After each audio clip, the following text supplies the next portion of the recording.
It is 10 o'clock on the west coast of the United States. It's 0500 GMT. God bless you for being here, even though I don't believe in God.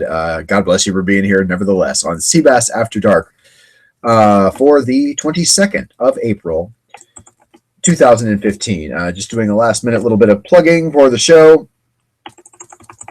And boy, oh boy, did I have an interesting day. I don't like this to be cBas's day on the internet because I like to have things to talk about rather than myself. I am not that interesting of a person. I'm really not. But today, I was back on the radio. And since it's MediaWatch Wednesday, I decided, you know what? I actually found the podcast of the show. I'm sure I would have my friend Gil's permission to go ahead and play this. So let's just go ahead and start with this.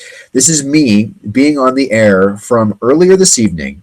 We were talking about Star Wars. I'll tell you what's coming up as well. I guess that's worth mentioning because this is only about 15 minutes worth of stuff before we actually talk about the boring ass shit I had to talk about. Cutting the cable, meaning getting your programming, your entertainment, the stuff you watch at home on the internet, be it Netflix, legitimately, be it any number of illegitimate ways of getting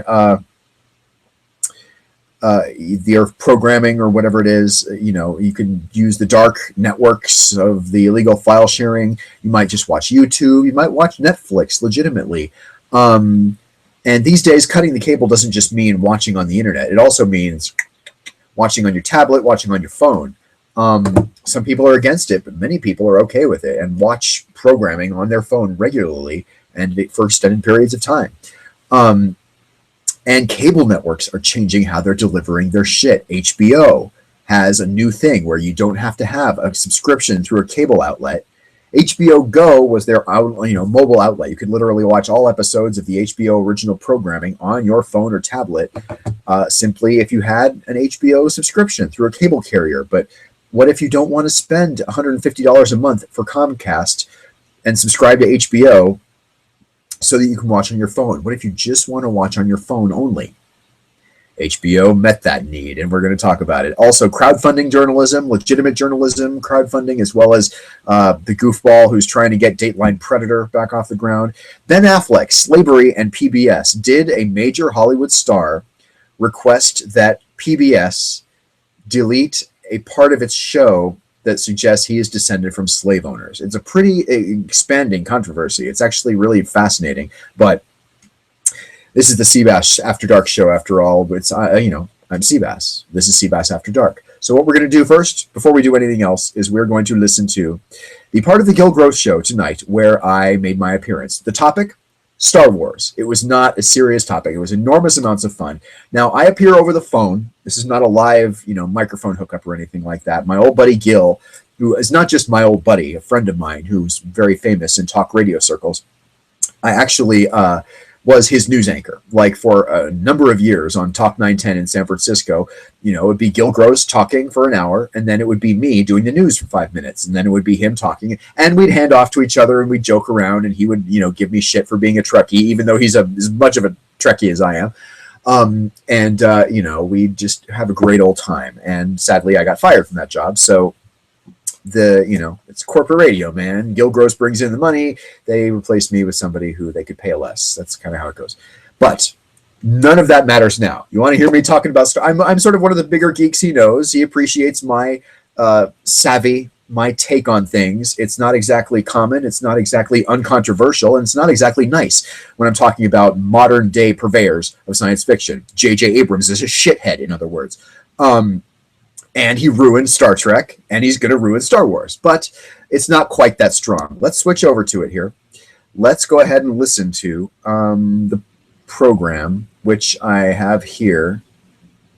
Well, shoot, I guess I don't have it here. But I can play it for you from here. You'll just have to look at that screen while I play it, but here it is. 6 o'clock at Talk 910. Oh, 6:01 now. Let's go into the Talk 910 newsroom. Here's Valerie Grant. Thanks, Gail. A 77-year-old Healdsburg man is facing charges. There's Valerie. She's actually a friend of mine.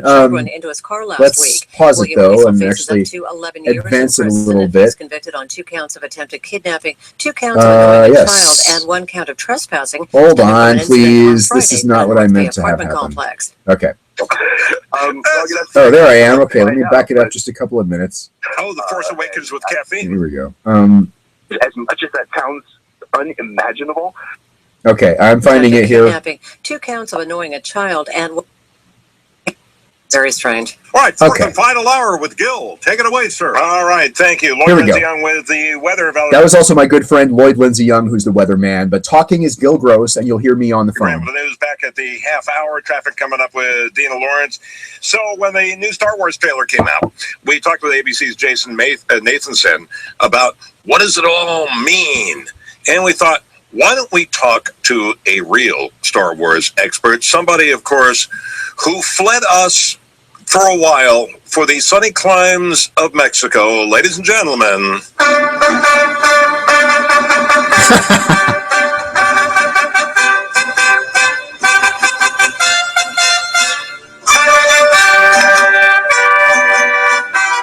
The only man for whom we would play a mariachi version of the Star Wars theme, the one, the only Sebastian Coons.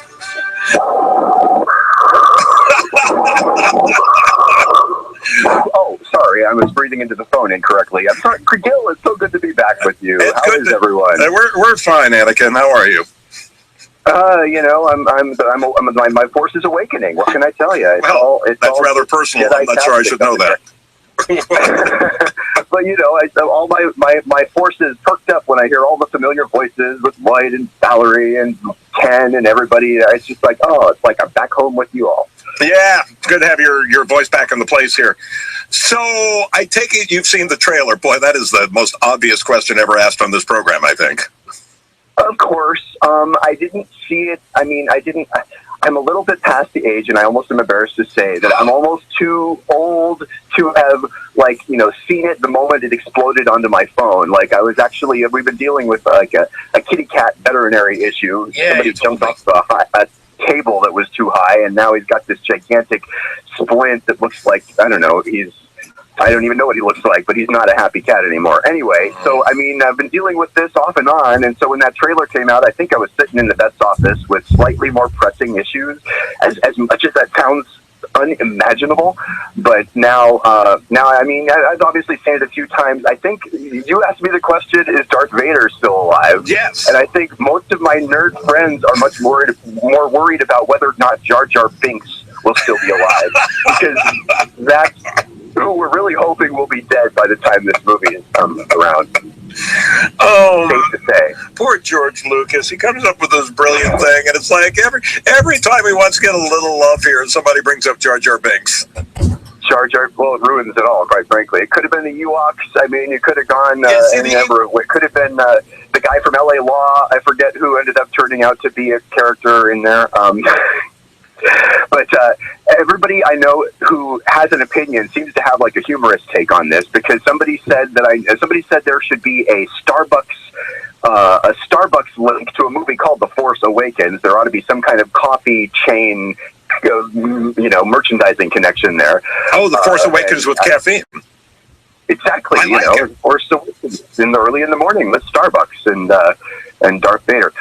Here's what I think. Yeah. Truth be told, about J.J. Abrams and the little trick with the Darth Vader mask and the little, brokenness of it and all of that.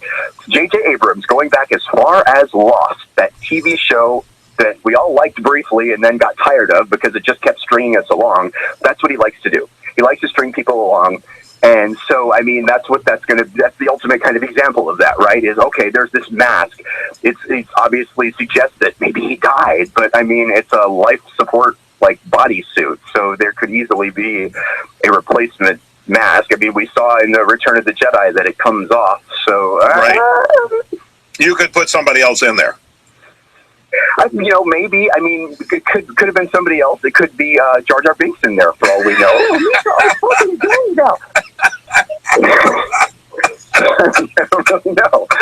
I'm gonna have to find out. But yeah, now have you got it from what you've seen of the trailer? Because what J.J. Abrams did to Star Trek, which, as we know, I enjoyed, and you absolutely hated because there's a lot of people apologizing, people who are apologists for J.J. Abrams in those Star Trek movies. He himself said he never liked Star Trek as a kid, but he loved Star Wars, and so everybody who's a science fiction nerd kind kind of now looks at those Star Trek movies he made like basically his demo reel for the mouse and being able to make the next Star Wars movie. That may be a little bit jaded. I don't know. Well, yeah, but you know what? Going back to Star Trek, the Star Trek franchise, because the first movie was, kind of heartless, and then they made that big comeback with the second movie, The Wrath of Khan, which got like everything right. And Nick Meyer. Smell the sarcasm all the way down here in Mexico. Okay. Well, yes, Nick Meyer. And Nick Meyer, who wrote that. Said that he, that he looked for, he had never seen the TV show. So it's not that he hated it, he just never saw it. And he saw it and he thought, after seeing a couple, he thought, well, I don't get this. These aren't even necessarily good science fiction stories. But then, as he got into it, said, oh, wait, I see what it is. It's about these guys.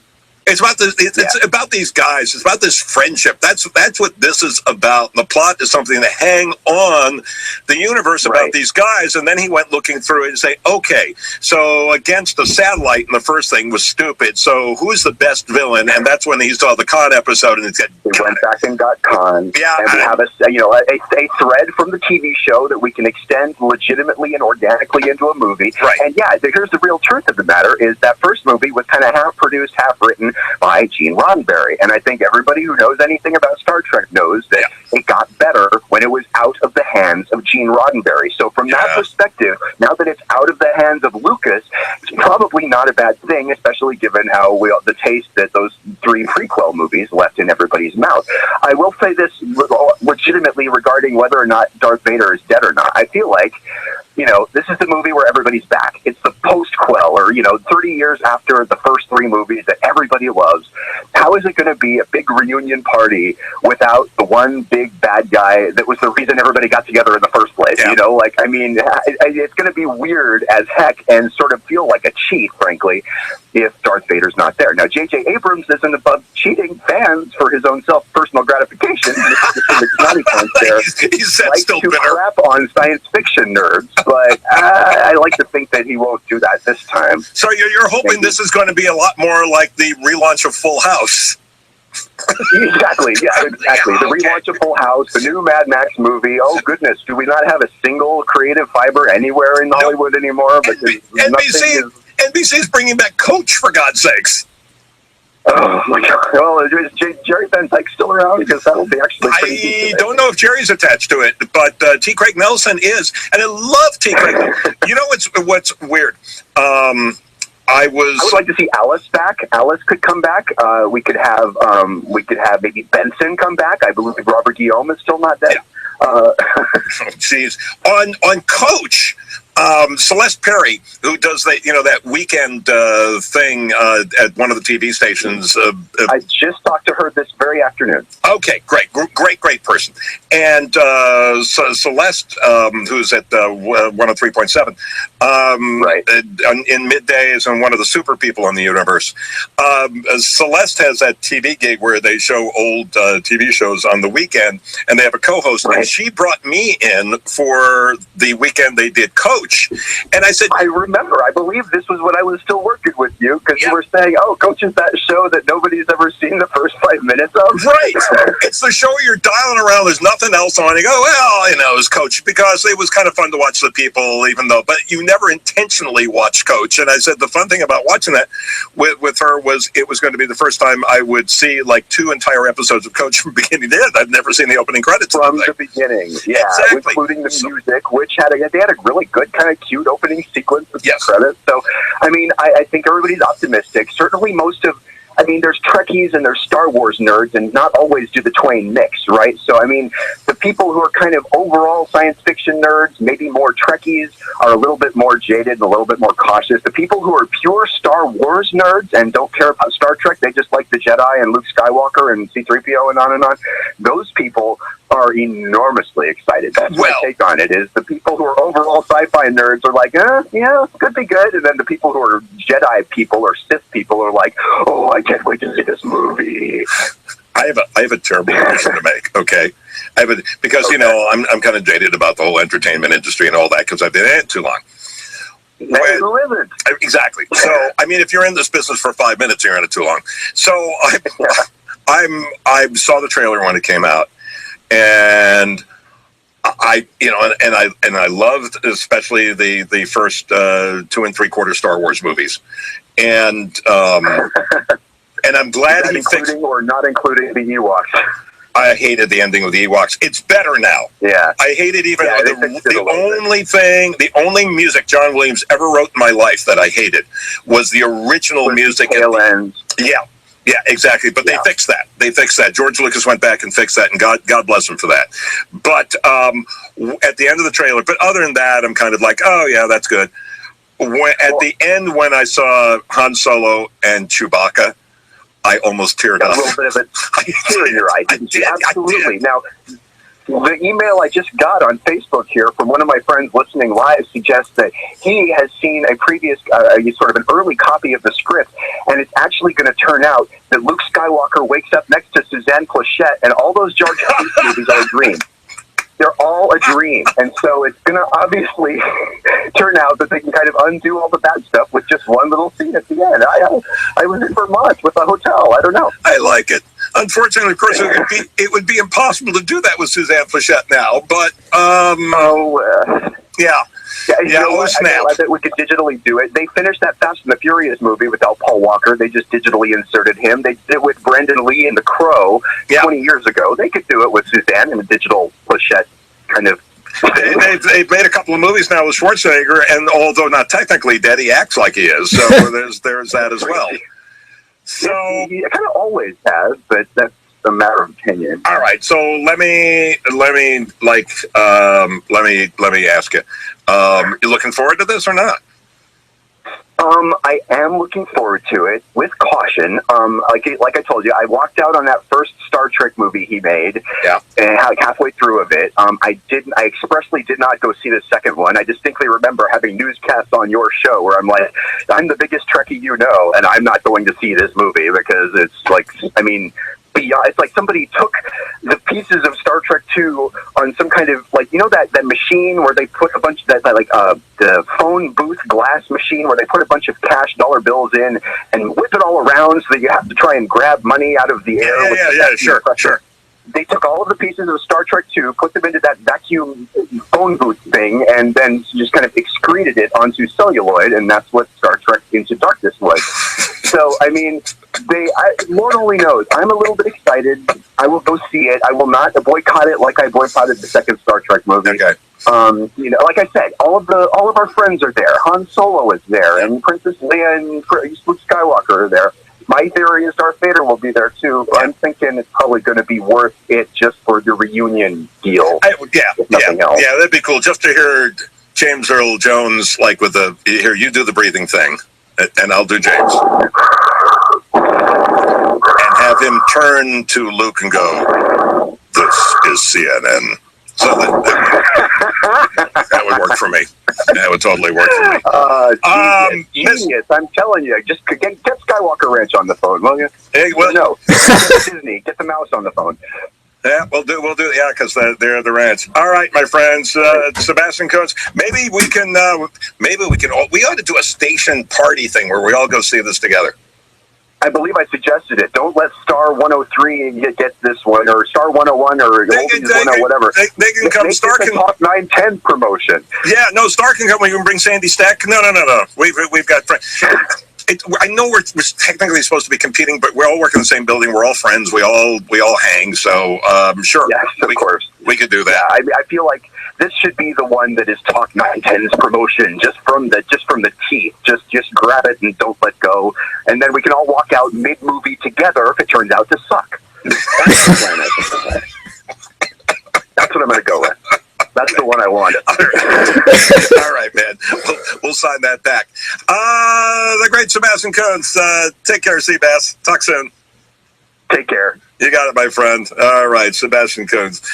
Gil. Holy crap. Am I that much of an asshole? I guess I really am. Well, welcome to cBas After Dark. If you happen to catch that was me on the radio just today with my friend Gil Gross joking around with the Star Wars movie.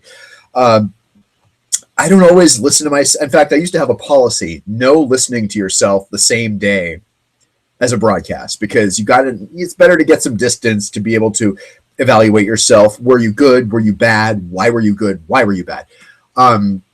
So it's been about 4 hours since I was actually live on the air with him. That was live on the air, as live as it gets anymore. And, I suppose there was a 7-second delay for swearing, but Gil's a longtime broadcaster, and so am I, so we don't swear. So aside from that 7-second delay, it was live broadcasting. And I mean, it's sort of like, trying to describe to someone who's never eaten lobster what lobster's like, with, just describing it with words. You can't really describe what it's like to be live on the radio with a friend, laughing about a topic you love with your heart.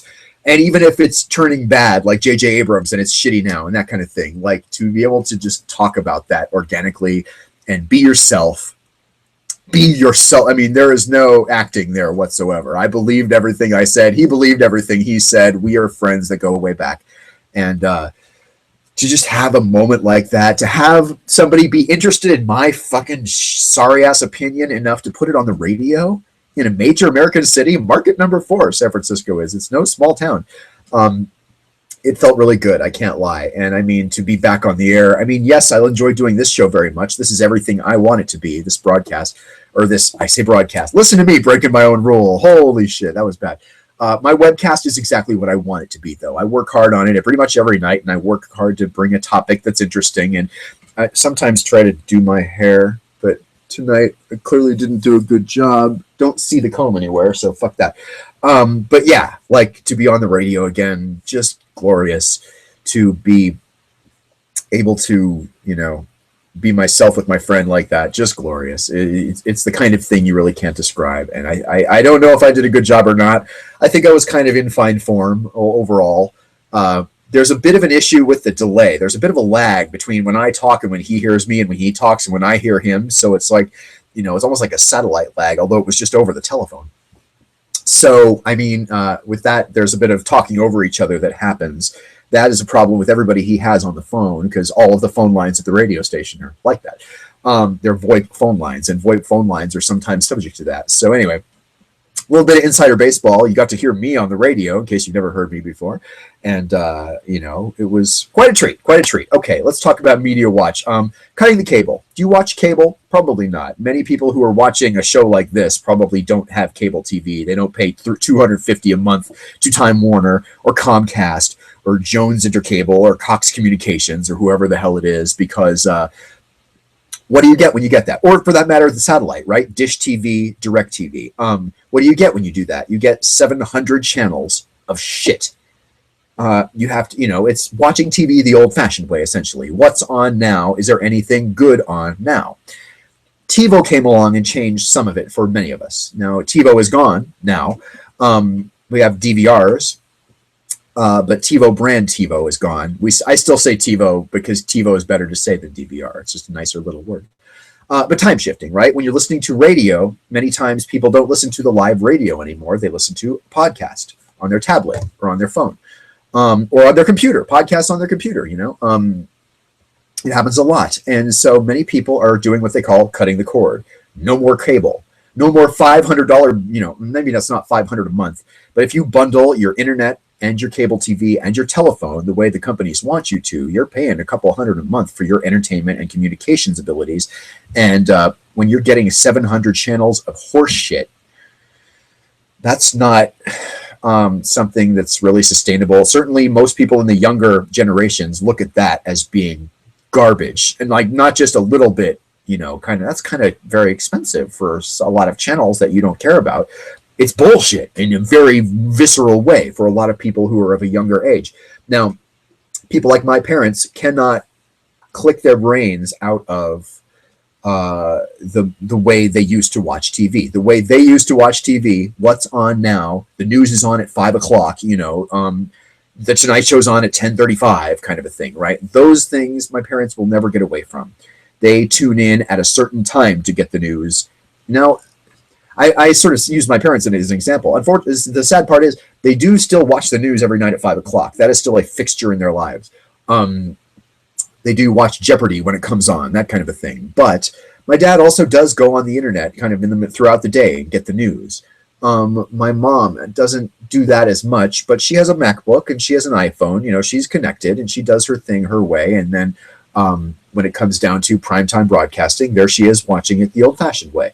And by the way, very often watching channels she could probably receive over digital broadcasting airwaves for free, but because, you know, in a large way, because they don't know any better, or because they don't want to learn a new way of doing it. That's kind of really it, right? And I mean, as I went on a rant here the other night about how people who use Unix or related operating systems don't have an appreciation for people who don't want to or need to learn a new way of doing things.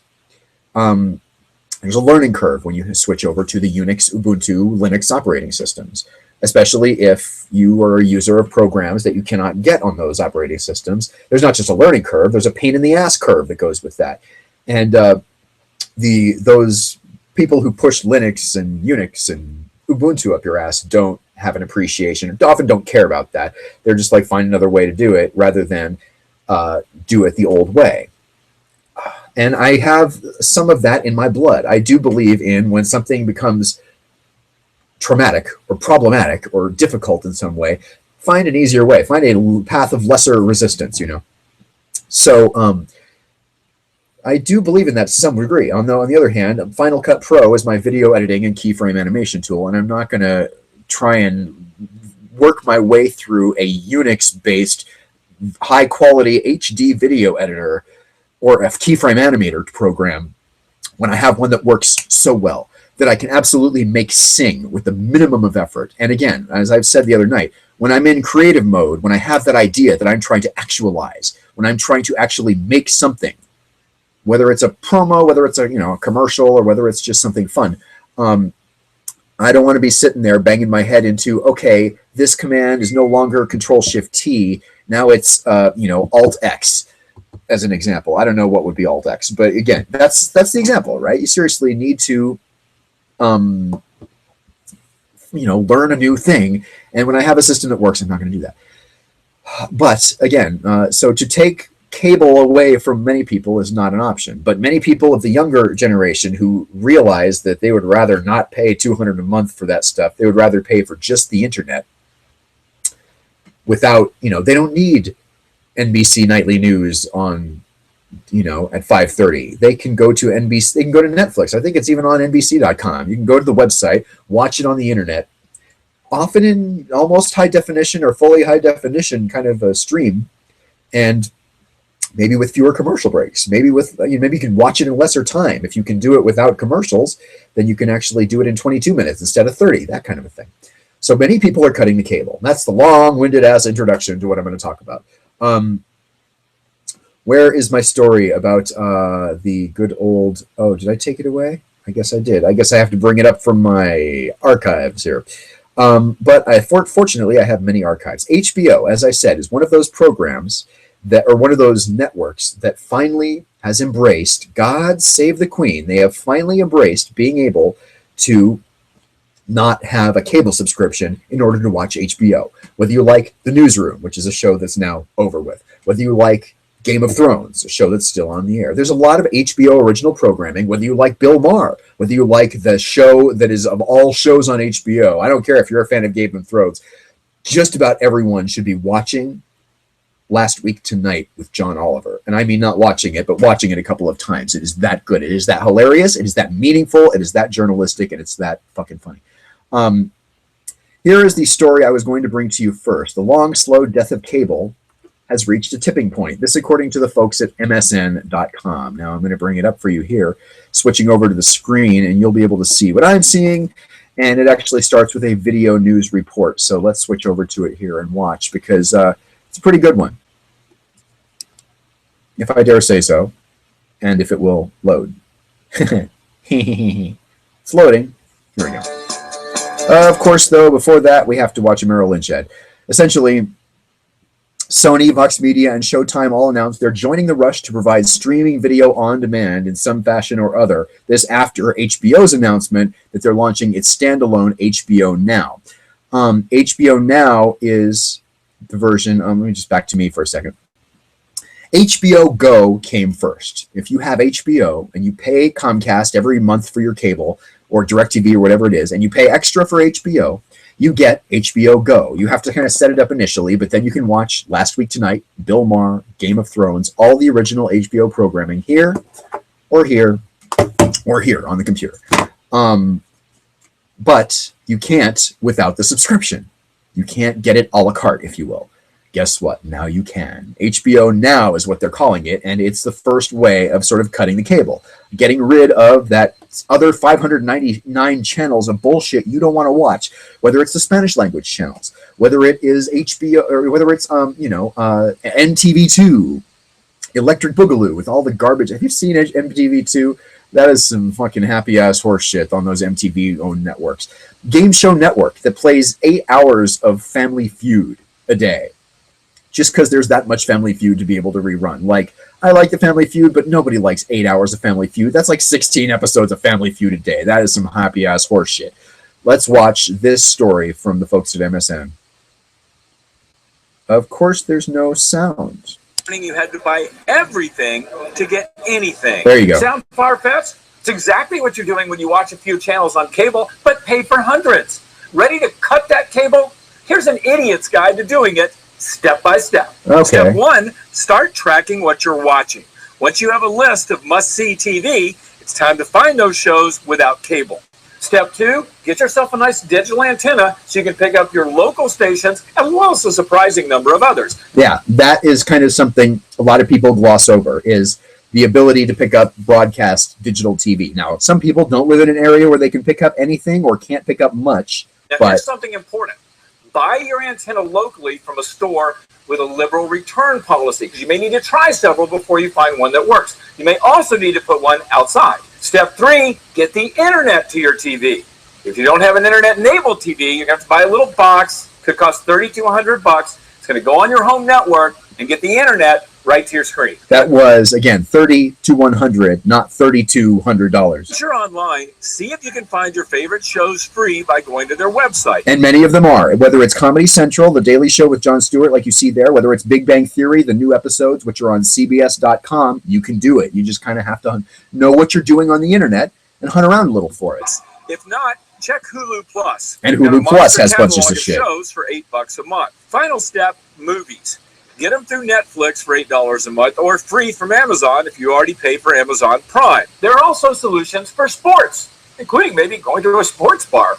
You know, inevitably when you do this, you're going to find shows you might not be able to get this way. If that happens, just ask yourself, is it worth hundreds of dollars to see that show? Bottom line, if you're tired of buying everything in the store when all you want's a few things, learn how to cut the cable. Detailed advice and instructions waiting right here at MoneyTalksNews.com. I'm Stacey Johnson. All right, thanks, Stacey. That came through MSN.com, but the Money Talks News, I guess, is the source that they got it from, whatever it is. So there's the quick and easy thing. First of all, make a list of the shit that you want to watch. Second of all, figure out ways of finding it. If it's on broadcast TV, like I said, Big Bang Theory, Modern Family, two of the top comedy sitcom shows.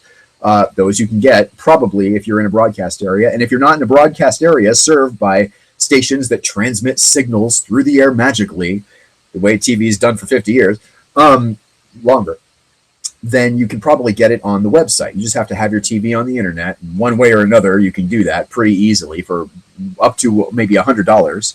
And that's a one-time fee, right? That is not $100 a month. Already you're seeing the cost cut. Now, sometimes you might have to pay Hulu a couple dollars a month or Amazon a couple dollars a month. Still, you add up the Amazon plus Hulu plus that internet box, that might be 1 month's worth of cable bill, and, you got it. And then the monthly charges go down to maybe $25 a month when you're watching exactly what you want with fewer commercials. Let's face it, there's fewer commercials, and a lot of people have a bug up their butt about watching too many commercials. Overall. Now, here's the problem. HBO, right? Now, that what that guy said was kind of, I think, maybe a dig at HBO, because what he said, if there's one show you can't find, you have to ask yourself, is it worth paying hundreds of dollars to be able to get it? Well, HBO to the rescue. Let's go to story number 2 in the HBO Now. HBO Now is that thing I told you about. It's the a la carte HBO, where you'll be able to watch the HBO things on your phone or your tablet. whatever it is. But now there's another hang-up because a story has come out on consumerist.com. I'll switch over to that story here as well because some people in other countries want to be able to do it. If you're in London, if you're in Mexico City, Calgary, Canada may be okay with it. But guess what? Sometimes people use IP address runarounds because the thing about HBO Now is it was only available to people in the United States, trying to keep their grubby mitts on their programming until the bitter end, right? Well, some people were able to, and frankly, people watch the BBC the same way. BBC is also very, very stodgy when it comes to letting people outside England or the UK watch the British Broadcasting Company. But those who are internet savvy know the way around that. All you have to do is make the computer look like it's coming from someplace in England, and you're golden. HBO, same thing. If you wanted to watch HBO America in London, you needed to make the computer say you were coming from an American address. And how did you do that? With one of those IP disguiser things, right? Here's the story. HBO Now international users who subscribe with IP runarounds are getting the boot. Oh, the pain, the pain, the pain. All right. Here's the story. While fans of HBO who didn't want to sign up for cable to get every moment of Game of Thrones have been rejoicing over HBO Now, HBO Now, anyone outside the US was left out in the rain unless they got around that inconvenience using a VPN or another way to mask their IP address. Those international users are now getting the heave-ho from HBO. International subscribers who signed up to use HBO Now using IP maskers, VPN connections, and proxies to get service have been receiving warning messages letting them know the jig is up. According to an Australian subscriber on Reddit, he got the following message. Dear HBO Now user, it has come to our attention. You may have signed up for and viewed video content on HBO Now from outside the authorized service area, the U.S., including D.C., and certain U.S. territories. That makes it sound like Canada is out. We would like to take this opportunity to remind you HBO Now streaming service is only available to residents of the U.S. for use within the U.S. Any other access is prohibited by their terms of use. If you feel you've reached this message in error, you've received this message in error, and you've met both eligibility requirements, call us here. If we don't hear from you by April 21st, that was yesterday, we are proceeding with deactivating your HBO account without further notice to you. Please note, it is your responsibility to cancel any automatic billing with your subscription provider to avoid incurring charges for any future months. In other words, if you don't cancel that, they're still going to take your money and still not provide you the service. Thank you, the HBO Now team. Why? This because even though HBO has fans across the globe, many of them don't get their HBO content through HBO itself, but through various licensing deals. For instance, in the UK, fans see Silicon Valley on another channel, Sky Atlantic. Okay, and on the continent, HBO shows are shown through partnerships with channels like Telnet, BTV, Amdia, blah, blah, blah. Allowing people to subscribe to HBO Now on an international level would mean bypassing all those licensing agreements with those companies that they already have. Now, they'll make those channels very, very mad and likely very big legal trouble from HBO. So there you have it. The people who want the HBO, they want to have their cake in the way that many of us in the U.S. have our cake. Guess what? Trouble, trouble, trouble, trouble. All right, I think that's fascinating, and I'm interested to know if that'll ever happen. I love the BBC, you know, the game shows. Oh, God. BBC game shows, British game shows in general, but BBC in particular, are good shit, man. And to have to sort of shut that down because of it is, I mean, it would make me sick if I was depending on it and then suddenly, you know, had to shut it down or suddenly got shut down. I'd be mad. And then what do? Well, then that's when you subscribe to the dark arts and probably seek out an illegal file sharing operation or some other kind of illicit way of getting the programming you are used to seeing, you want to have, regardless of whether it's legal or not. All right. Next topic. Ben Affleck may have requested that a journalistic outlet remove a reference to him in their show. Why would Ben Affleck not want to be mentioned in a show, even on PBS? Ben Affleck's a cool actor. I like him in a lot of movies, actually. Ben Affleck is not an actor I dislike. Turns out he may have been descended from a slave owner. And the PBS show in question was about like who today is related to people who used to own slaves back in the day. And he requested his name be left out of it. They did it. They left his name out of it. They edited the show. And now there's some fallout, because that's journalistic malpractice, essentially. Not that there is such a thing, but that's kind of what it is. Let's look at this story. PBS is investigating, this from Variety.com, possible censorship of Ben Affleck's slavery roots. There he is. All right. PBS and WNET, that's the PBS station in New York, said Tuesday, that would be yesterday, they had launched an investigation into the potential removal of information in the program Finding Your Roots due to a request from a celebrity. The episode, which was broadcast last year, examined celebrity ancestry and genealogy and was hosted by popular Harvard professor Henry Louis Gates Jr. Recent emails found as part of the Sony Corp documents posted on WikiLeaks revealed Gates agreed to remove a mention of Ben Affleck having slave-owning ancestors after the movie star made a request, and several media outlets have begun to examine the circumstances. All right. So this isn't just Ben Affleck and PBS. Now we're getting into Sony Pictures, The Hack, WikiLeaks, all these other factors that kind of come into it. And you got to wonder, I mean, almost nobody thinks the WikiLeaks is one thing. People have varying opinions on that. Almost nobody thinks the Sony hack was probably a good idea. At worst, they thought, but again, most people I think thought it was more or less harmless, with the possible caveat that, well, if it could happen to Sony, it could probably happen anywhere. So let's look back at this article. The episode, as I said, down here is where we are. Quote, PBS and WNET are conducting an internal review led by our respective programming teams around the circumstances of the Finding Your Roots episode, Roots of Freedom. This matter came to PBS's attention Friday, April 17th. Professor Gates and his producers immediately responded to our initial questions, the two parties said, in order to gather the facts to determine whether or not all of PBS's editorial standards were observed. Back on Saturday, they began an internal review. They have been moving forward deliberately yet swiftly to conduct this review. PBS's ombudsman has a blog that posts that the email suggested Gates was troubled by it. So Ben Affleck made this request. Gates, the professor, the host of that show, was troubled by the request, and he thought it would indeed violate policies of PBS. Gates had written to Sony USA CEO Michael Linton seeking advice, according to WikiLeaks. And here's what Gates said. Again, this is the professor and host of the show.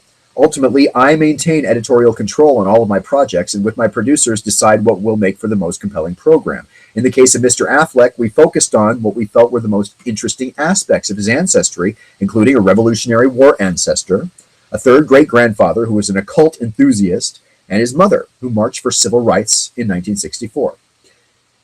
PBS and WNET both told Gettler, who's Gettler? Is that the Sony guy? No. Oh, Gettler is the ombudsman. Okay. PBS and WNET both told the ombudsman they had no knowledge of Affleck's request at the time they reviewed cuts of the episode that featured him. They also didn't have awareness of it at the time the program aired. If the information about Affleck was dropped due to his request, Steven Segaler, vice president for WNET, says it was and is unacceptable. Doing so without the TV station's knowledge of those circumstances is also unacceptable. Again, it's not just that they edited it, they kind of censored it at the request of the celebrity, so it wouldn't hurt his celebrity status. Let's be fair, that's not a flattering thing. It's also not his fault. You know, who among us can claim to be of pure genealogical roots? Nobody did anything wrong ever in our ancestry. Like, I mean, that's kind of ludicrous. So obviously it's not his fault. It's nowhere near his fault, but at the same time, he's got a Hollywood image to maintain. And if he wrote a letter saying, edit that out of my thing or I'll sue you, and they did it, okay, journalistic malpractice, motherfucker. Like, that is not okay in the extreme. And so you got to wonder, I kind of wonder what's going to happen. In fact, I have not Googled this since yesterday. Let me go to news.google.com and just go Affleck. Come on, website. Affleck PBS censor. Let's just see what comes up. 8 hours ago, okay, Ben Affleck apologizes for requesting the show censor it. That is from the 21st, yesterday. Ben Affleck's apologizing all over the place, according to, let me switch to what I'm seeing here so you can see it with me. The most recent story looks like it's from HuffPo, the Huffington Post. That's the one I'll click on after calling your attention to 18 different stories from here saying that Ben Affleck is apologizing. Yeah, that's really great. Oops. Yeah. We know he apologizes. We know he's sorry. Again, it really wasn't his fault. But he's expressing regret. Fair enough. But they're investigating censorship. Is that okay? No. PBS is conducting an internal review. It doesn't look like there's any additional information. Here's what Affleck posted on his Facebook page. This would be last night. We neither deserve credit nor blame for our ancestors, as I said, and the degree of interest in this story suggests we are, as a nation, still grappling, blah, blah, blah. It's just kind of a blah, blah, blah thing. I didn't want any television show about my family to include a guy who owned slaves. I was embarrassed. That's understandable. And then Affleck is also trying to call out, it's important to remember this isn't a news program. You voluntarily provide information, blah, blah, blah, blah, blah. Okay, he's trying to say it wasn't a news program, therefore it wasn't journalistic malpractice. Sounds like bullshit to me. I mean, Gates and PBS then said they didn't censor the slave owner details. Instead, more interesting aspects of the actor's ancestry emerged, and the professor chose to highlight them. Let me go back to this, because here's another piece of one of the emails from Gates that was hacked into and then wiped onto the Wikipedia place. Here's my dilemma, says this guy, again, the professor and host of the show. Confidentially, for the first time, one of our guests has asked us to edit out something about one of his ancestors, the fact that he owned slaves. Now, 4 or 5 of our guests this season descend from slave owners, including Ken Burns. We've never had anyone ever try to censor or edit what we found. He's a megastar. What do we do? I would take it out if no one knows, but if it gets out that you are editing the material based on this kind of sensitivity, then it gets tricky. Again, all things being equal, I would definitely take it out, says this asshole. Of course he would. Nobody wants any controversy. Nobody wants any embarrassment. Hey, again, it would have been a lot easier for Affleck if he hadn't fucking bothered in the first place. Hey, if he'd apologized for being, a descendant of a slave-owning ancestor, all of us would be saying that's stupid, right? He's sorry for who he's descended from. I mean, how can you? That doesn't really work logically. That would sound like he's just trying to save face and doesn't want to be, doesn't want to look bad. This looks worse. I got to tell you, this is extremely uncool in the extreme, and I think it's going to run into more trouble. And rightfully so. Like, that's bullshit. You don't get to do that. And I'm really, really sorry. You're not sorry enough to try to kill it. And again, these people who went ahead with it, the guy who we asked for advice from, the CEO or whatever, that's bullshit. That is some bullshiznit. Okay, let's see. Let's go to this one. This is kind of fun. Do you remember this show, Dateline Predator? I'm Chris Hansen with Dateline NBC.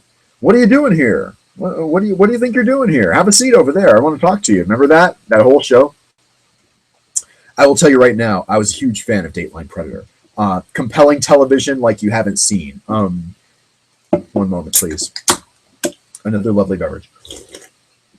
All right. Dateline, NBC. One of those news programs, you either like them or you don't. They kind of have a tendency to seem the same across the board. Dateline was different in a couple of ways. God, I hate my hair. Just a second. Let me find the goddamn comb and try to not hate how I look a little bit. Excuse me, I'd like to censor this broadcast so that my hair does not look like shit. Please get Ben Affleck's lawyer on the phone. The comb is nowhere to be found. Wait, there it is. Ow. Sorry. Oh, God. You know what? This is the best goddamn rehearsal I've ever fucking had. Okay. Whatever. Helping? Not really. All right. Dateline NBC, Chris Hansen. Predator, right? Dateline was one of those shows. There was a big scandal in the early part of Dateline because, what was it? They were trying to do a story on SUVs that blow up, right? SUVs that blew up or something, and then they ended up enhancing the SUV so that it would blow up really good for TV. Like, they didn't just do the damage to the SUV and see if it blew up. They wanted good TV. Anytime in the world, when you hear a journalist or some news producer, anybody in the news business or department talk about good TV, you should spit on them. If you're a manager, you should fire them, because good TV is not what the business of the news is. Doesn't matter if it's fucking good TV. Doesn't matter if it's a popular topic of discussion. News is a very fine and specific thing. What is important to the viewers, not what they're interested in. Those are two entirely different things. Sometimes they overlap, sometimes they don't. But If you're worried more about what the viewer's interested in, you're reporting on fucking whether Taylor Swift is happy. You're reporting on whether Justin Bieber's in jail. I mean, that's shit that nobody needs to know. That is not important in any measurable way. It is just not. All right. So that said, Dateline fluffed up the thing, got out of it, didn't get canceled, continued on. I think maybe some producers got canceled or got fired. And then, they were languishing. I think any news program like that, 2020, what is it? 48 Hours is on CBS. 2020 is on ABC. Dateline is the one NBC had. Okay. Each of them have kind of a 1 hour, not a newscast, I'm so-and-so and this is the news. I'm Tom Brokaw. Not that. This is like a news hour-long show where they did 15-minute segments or about that. Wow. Brought to you by Belch Beer. Okay.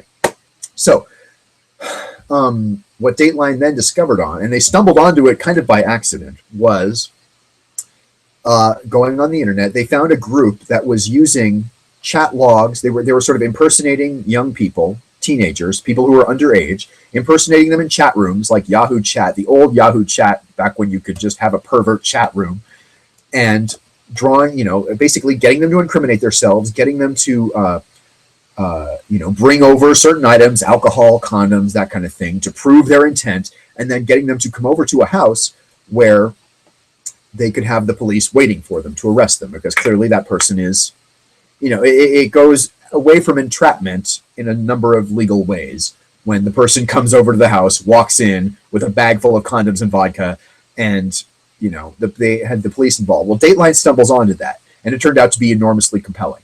The early episodes of Dateline Predator were really extra fascinating because they had no police involvement, strangely, yet. Like, maybe later if they could catch the person again. But a couple of those early episodes of Dateline ended with, they have Chris Hansen come out looking like a detective, but not in a police uniform, not with a badge, not with a gun, talking, and I think he'd been coached by police investigators to talk authoritatively, tell them to sit down, and very often these people are so shell-shocked by what is going on that they're obedient, and they do it, and they talk to him for a minute, and then he drops the bomb, which is the most compelling part of the show. Well, I've got something to tell you. I'm Chris Hansen from Dateline NBC, and we're doing a story about child predators. And then out, this switches from the hidden cameras in the walls and behind the mirrors to the shoulder cameras with the guy in the microphone and the boom mic, right? Like, all these TV people come out, and the guy's like, oh shit, I'm on fucking TV. I was trying to have sex with a kid, and now like my life is fucking ruined, right? And again, no pity on those guys. They were child molesters, probably had done it before. Nobody in this thing, they all said they were doing it for the first time, but I don't think any of us really believe that. But again, those early episodes ended, and here's how the interaction usually ended. Chris Hansen was like, he'll milk it for everything he can. The TV cameras come out. Sometimes people would run at that point. Another time people would be like, can I leave? Like, they don't understand that it's not a cop. They still don't quite get that they have their rights. They can leave at any time. They're not being held hostage. They're not under arrest. And again, the cops were not involved. The cops were not outside the house waiting. So a number of these episodes end with the suspect running down the street being chased by TV cameras. And then they just kind of run away, and the TV camera kind of lets them go. And it's like, what the hell? Like, that is unsatisfying in a way, but in that very way, it's extremely compelling. It's like, what the fuck? They just let him get away. Then later on, they were able to find a way to have the police standing by. Like, they didn't want the police in the house because they wanted incriminating statements to be made on TV, right? And usually they engaged the ones that didn't run away right away. Even some of the ones that did run away right away would get caught by the police. The ones that didn't run away would often make very incriminating statements to Chris Hansen because they don't know if he's a cop. They don't know if he's the dad of the teen that they've been talking to. Usually they had a decoy teen that would actually greet them as they came into the house. And then they walk around the corner and Chris Hansen walks around the other side. He's like, hey, how you doing? I'm Chris Hansen. Or, hey, how you doing? Have a seat right there. I want to talk to you. Very authoritative, cop-like in demeanor. And many of them bit down on it hard. Many of them talked to him, even though they didn't have to, and made extraordinarily incriminating statements about themselves. and then would be told by Chris, well, if you have nothing else to say, you're free to leave. And then they'd sort of get up their stuff. And some of them would even ask, am I going to be arrested? And Chris is like, it's not up to me. You're here. You came here with a bag full of vodka and condoms. Like, what the fuck do you expect, asshole? And then they'd walk out the house, and somehow, depending on the jurisdiction, they did it in a number of places. Petaluma, California. They did it in Florida. I think they did it in some of the southern states. And the distances some of these guys drove was insane. The chats themselves, which were all logged, and they had all of them, were very often pretty gross. Sometimes they'd send naked pictures of their dick or whatever. The way sex chat does, and all of these people who worked for the sort of independent, that was the thing. Cops cannot do that behavior because it's entrapment. This independent kind of child protection agency that is not a state agency, it's a private organization that's whose goal is to protect children from being molested and sort of bring molesters into the light of day. They sort of had this hand-in-hand relationship with the police where it covered the basis of entrapment to where it wasn't entrapment. The police were able to still get the chat logs because they hadn't been chatting with a cop, but the people just handed over because they're hand-in-hand with the police. And then Dateline has a sort of a third wheel in there where they can sort of catch them, talk to them, interview them without realizing it, then bring the cameras out for that really compelling reveal. Golden television all the way around. And it's almost impossible to feel sorry. Sometimes you watch cops, and I think all of us, if you've watched cops, you've had this happen. Maybe not many times, maybe very rarely, but occasionally you look at somebody being arrested, being thrown in the paddy wagon, and you feel bad for them, right? Because they've been arrested because they had a joint on them, weren't even driving, they were walking down the street. Or, you know what I'm saying? Like, sometimes there's a sliding, usually they work hard, I think, on cops to make sure the victims are not pitiable in most ways. But every so often you do. None of these characters on Dateline were pitiable. You never felt sorry for a damn bit of one of them. Like, you're like, oh, get that scumbag in jail now. Now, they didn't stay in jail long. Some of them had a prior criminal history, sometimes involving children, and those people would get in bigger trouble. Sometimes one of them was like a rabbi. One of them was a doctor. Some of them were teachers. Some of them had kids their own. It was enormously revolting, disgusting, and compelling, and eye-opening. Like, it was all of these things all at once, and it was great. Then came the time when they went too far.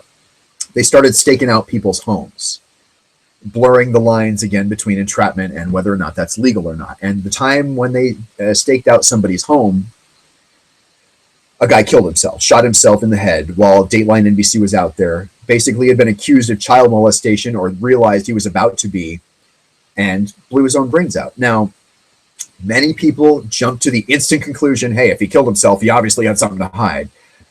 I think that's not fair, because we all know what happens to even accused child molesters. Every so often, a child molester who is wrongfully accused will be sort of exonerated, but do you think that person's life is restored to any kind of normalcy? I don't think so. Do you think they can get a job in their chosen field again? I don't think so. Do you think any of their friends or family want anything to do with them again, even though they were wrongfully accused? Sometimes maybe, other times not. That's like playing with fire, child molestation accusations. And it's right up there with like plagiarism in the writing community. Even if you get accused of it, it doesn't really matter if you get convicted or not. It doesn't matter. There is no innocent until proven guilty in certain cases, and this is one of those cases. So I don't think it's fair to say if he killed himself, he had something to hide, because I believe the story went that the guy was innocent and he couldn't prove anything. They couldn't come up with anything. Even the best computer forensic people couldn't come up with child porn or couldn't come up with inappropriate chats. Like, they crossed a line, and that Dateline shit got shut down overnight. And goddamn if it wasn't really scary and really like, okay, now they're crossing this line. The police are crossing the line, the journalists are crossing the line, and it got shut down in the blink of an eye. The story I'm going to bring to you regarding all that, this was, years ago. It went from like 2006 to 2008 or something, and it was a really good show for a while. And again, you didn't feel bad about watching it. You didn't feel bad for the people. You were ready to wring their necks yourself. Now, here's the story. Chris Hansen, the guy who'd come around the corner and talked like cop, is heading to Kickstarter to create a new version of Predator. The series, which involved him, he's now looking for $75,000 to bring a new version of it online. It ended in 2007. The new show will be called Hansen versus Predator and will debut online before being sold to TV networks. He decided crowdfunding was the best way, though it's very possible the networks just shot him down.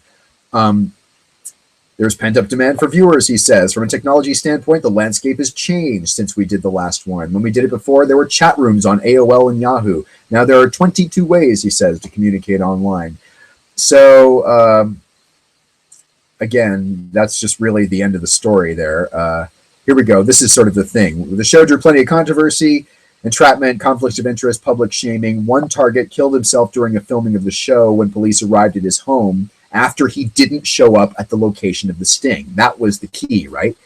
He didn't go through with it. And I guess he had chatted inappropriately, but there's only so much you can get for chatting inappropriately. There's a big line between chatting inappropriately and then not showing up at a predetermined thing and coming in the door of a house where you think there's a child and you're there to have sex with a bag full of condoms and vodka. Advertisers grew wary. NBC grew wary. He ended up killing himself. And, well, that's it. The campaign is live. The story's been reflected to update the campaign's funding goal of $75,000 rather than the $400,000 goal it was previous. They originally wanted $400,000. Now they just want $75,000. No word on whether or not he's going to get it. We'll follow up, though. That's it for cBas After Dark MediaWatch Wednesday. Hope you enjoyed it. Tomorrow is free for all Thursday. We'll talk about the transit file. We'll talk about the green file. Today was Earth Day, but I didn't want to talk about that shit. We'll talk about a lot of other things. Make sure you join me 10 o'clock p.m. on the west coast of the U.S., 0500 GMT. Make it a great Thursday and a great Wednesday night and everything, everyone.